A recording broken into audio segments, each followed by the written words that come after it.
Welcome to Mahi media. ఏపీని bird flu వణికిస్తోంది. పశ్చిమ గోదావరి, తూర్పు గోదావరి జిల్లాల్లో బర్డ్ ఫ్లూ వ్యాప్తి చెందింది. బర్డ్ ఫ్లూ సోకిన పౌల్ట్రీ నుంచి 10 కిలోమీటర్ల పరిధిని సర్వేలెన్స్ జోన్ గా అధికారులు ప్రకటించారు.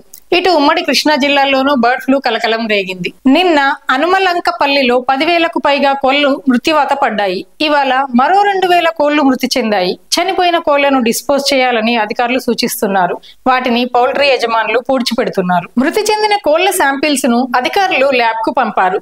ఆయా ప్రాంతాల్లో మనుషుల్లో బర్డ్ ఫ్లూ లక్షణాలను గుర్తించేందుకు సర్వే నిర్వహిస్తున్నారు. బర్డ్ ఫ్లూ కారణంగా కోళ్లు మృత్యువాత పడుతున్న నేపథ్యంలో గోదావరి, ఉమ్మడి కృష్ణా జిల్లాల్లోని అంగన్వాడీ కేంద్రాలు, పాఠశాలలు, సంక్షేమ వసతి గృహాలు, గురుకుల పాఠశాలల్లో ఉన్న పిల్లలకు వారం రోజుల పాటు కోడిగుడ్లను అందించడం నిలుపుదల చేయాలని ఉన్నతాధికారులు ఆదేశించారు. కోళ్లకు వైరస్ సోకడంతో పౌల్ట్రీ పరిశ్రమ నష్టాల్లోకి వెళ్తోంది.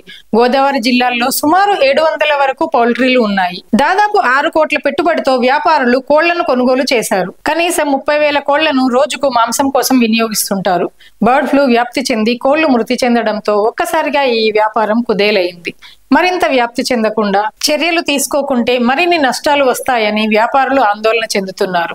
ఈ ప్రభావంతో చికెన్, గుడ్లు ధరలు భారీగా తగ్గాయి. ఇది వరకు కిలో చికెన్ ధర 220 నుండి 230 వరకు ఉండగా ప్రస్తుతం 150 రూపాయల నుంచి 170 వరకు విక్రయిస్తున్నారు.